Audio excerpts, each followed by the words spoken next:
Trusty John. Once upon a time, there was an old king, who was so ill that he thought to himself, I am most likely on my deathbed. Then he said, Send Trusty John to me. Now Trusty John was his favorite servant, and was so called because all his life he had served him so faithfully. When he approached the bed, the king spake to him, Most trusty John, I feel my end is drawing near, and I could face it without a care were it not for my son. He is still too young to decide everything for himself, and unless you promise me to instruct him in all he should know, and to be to him as a father, I shall not close my eyes in peace. Then Trusty John answered, I will never desert him, and will serve him faithfully, even though it should cost me my life. Then the old king said, Now I die comforted and in peace. And then he went on, After my death you must show him the whole castle, all the rooms and apartments and vaults, and all the treasures that lie in them, but you must not show him the last room in the long passage, where the picture of the princess of the golden roof is hidden. When he beholds that picture he will fall violently in love with it and go off into a dead faint, and for her sake he will encounter many dangers. You must guard him from this. And when Trusty John had again given the king his hand upon it, the old man became silent, laid his head on the pillow, and died. When the old king had been carried to his grave, Trusty John told the young king what he had promised his father on his deathbed, and added, And I shall assuredly keep my word, and shall be faithful to you as I have been to him, even though it should cost me my life. Now when the time of mourning was over, Trusty John said to him, It is time you should see your inheritance. I will show you your ancestral castle. So he took him over everything, and let him see all the riches and splendid apartments. Only the one room where the picture was he did not open. But the picture was placed so that if the door opened you gazed straight upon it, and it was so beautifully painted that you imagined it lived and moved, and that it was the most lovable and beautiful thing in the whole world. But the young king noticed that Trusty John always missed one door, and said, Why do you never open this one for me? There is something inside that would appall you. He answered. But the king replied, I have seen the whole castle, and shall find out what is in there. And with these words he approached the door, and wanted to force it open. But Trusty John held him back, and said, I promised your father before his death that you shouldn't see what that room contains. It might bring both you and me to great grief. Ah? No? Answered the young king. If I don't get in, it will be my certain destruction. I should have no peace night or day till I had seen what was in the room with my own eyes. Now I don't budge from the spot till you have opened the door. Then Trusty John saw there was no way out of it, so with a heavy heart and many sighs he took the key from the big bunch. When he had opened the door he stepped in first, and thought to cover the likeness so that the king might not perceive it, but it was hopeless. The king stood on tiptoe and looked over his shoulder. And when he saw the picture of the maid, so beautiful and glittering with gold and precious stones, he fell swooning to the ground. Trusty John lifted him up, carried him to bed, and thought sorrowfully, The curse has come upon us, gracious heaven. What will be the end of it all? Then he poured wine down his throat till he came to himself again. The first words he spoke were, Oh! Who is the original of the beautiful picture? She is the princess of the golden roof. Answered Trusty John. Then the king continued, My love for her is so great that if all the leaves on the trees had tongues they could not express it. My very life depends on my winning her. You are my most trusty John, you must stand by me. The faithful servant pondered long how they were to set about the matter, for it was said to be difficult even to get into the presence of the princess. At length he hit upon a plan, and spoke to the king. All the things she has about her, tables, chairs, dishes, goblets, bowls, and all her household furniture, are made of gold. You have in your treasure 5 tons of gold. Let the goldsmiths of your kingdom manufacture them into all manner of vases and vessels, into all sorts of birds and game and wonderful beasts, that will please her. We shall go to her with them and try our luck. The king summoned all his goldsmiths, and they had to work hard day and night, till at length the most magnificent things were completed. When a ship had been laden with them, the faithful John disguised himself as a merchant, and the king had to do the same, so that they should be quite unrecognizable. And so they crossed the seas and journeyed till they reached the town where the princess of the golden roof dwelt. Trusty John made the king remain behind on the ship and await his return. Perhaps, he said, I may bring the princess back with me, so see that everything is in order, let the gold ornaments be arranged and the whole ship decorated. Then he took a few of the gold things in his apron, went ashore, and proceeded straight to the palace. When he came to the courtyard, he found a beautiful maiden standing at the well, drawing water with 2 golden pails. And as she was about to carry away the glittering water, she turned round and saw the stranger, and asked him who he was. Then he replied, I am a merchant. And opening his apron, he let her peep in. Oh, my! She cried. What beautiful gold wares! She set down her pails, and examined one thing after the other. Then she said, The princess must see this. She has such a fancy for gold things that she will buy up all you have.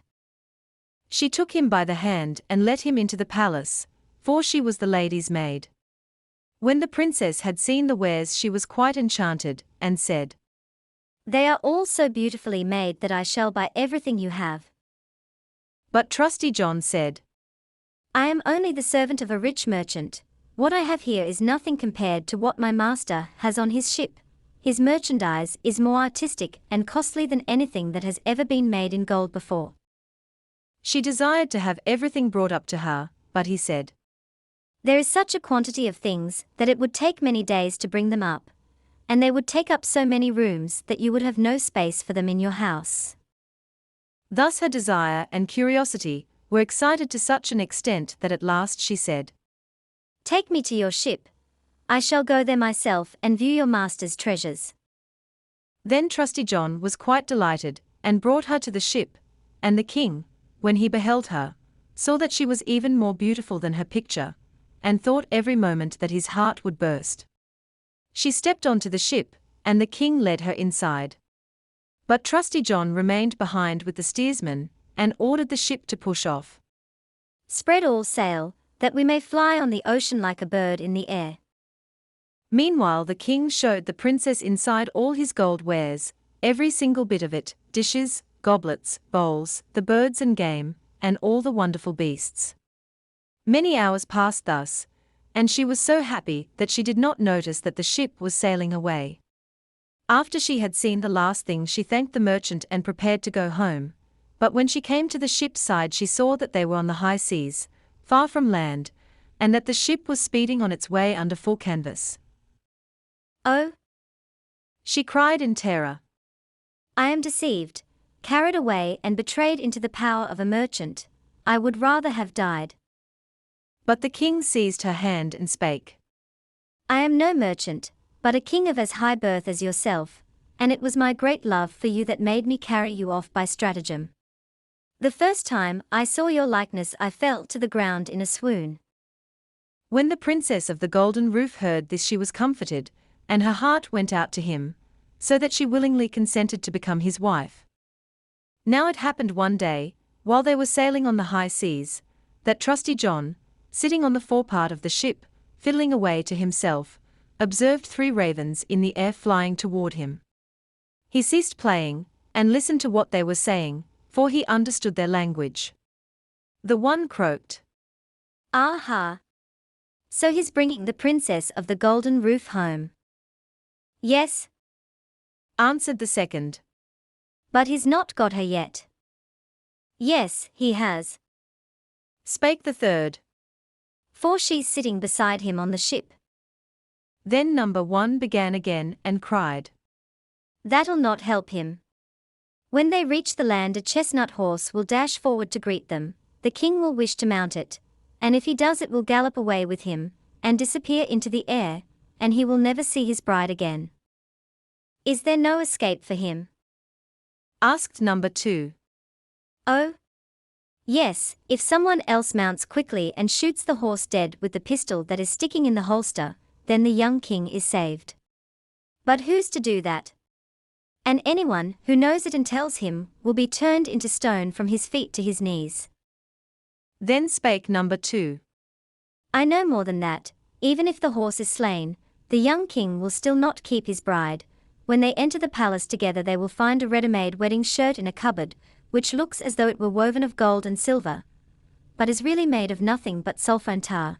When the king puts it on, it will burn him to his marrow and bones. Number 3 asked. Is there no way of escape, then? Oh, yes, Answered number 2. if someone seizes the shirt with gloved hands and throws it into the fire, and lets it burn, then the young king is saved. But what's the good? Anyone knowing this and telling it will have half his body turned into stone, from his knees to his heart. Then number 3 spake. I know yet more. Though the bridal shirt to be burnt, the king hasn't even then secured his bride. When the dance is held after the wedding, and the young queen is dancing, she will suddenly grow deadly white, and drop down like one dead, and unless someone lifts her up and draws 3 drops of blood from her right side, and spits them out again, she will die. But if anyone who knows this betrays it, he will be turned into stone from the crown of his head to the soles of his feet. When the ravens had thus conversed, they fled onward, but Trusty John had taken it all in, and was sad and depressed from that time forward, for if he was silent to his master concerning what he had heard, he would involve him in misfortune. But if he took him into his confidence, then he himself would forfeit his life. At last he said, I will stand by my master, though it should be my ruin. Now when they drew near the land, it came to pass, just as the ravens had predicted, and a splendid chestnut horse bounded forward. Capital, Said the king, this animal shall carry me to my palace. and was about to mount, but Trusty John was too sharp for him, and, springing up quickly, seized the pistol out of the holster, and shot the horse dead. Then the other servants of the king, who at no time looked favorably on Trusty John, cried out, What a sin to kill the beautiful beast that was to bear the king to his palace. But the king spake, Silence. Let him alone, he is ever my most trusty John. Who knows for what good end he may have done this thing? So they went on their way and entered the palace, and there in the hall stood a cupboard in which lay the ready-made bridal shirt, looking for all the world as though it were made of gold and silver. The young king went toward it and was about to take hold of it, but Trusty John, pushing him aside, seized it with his gloved hands, threw it hastily into the fire, and let it burn. The other servants commenced grumbling again, and said, See, he's actually burning the king's bridal shirt. But the young king spoke, Who knows for what good purpose he does it? Let him alone, he is my most trusty John. Then the wedding was celebrated, the dance began, and the bride joined in, but Trusty John watched her countenance carefully. Of a sudden she grew deadly white, and fell to the ground as if she were dead. He at once sprang hastily toward her, lifted her up, and bore her to a room, where he laid her down, and kneeling beside her he drew 3 drops of blood from her right side, and spat them out.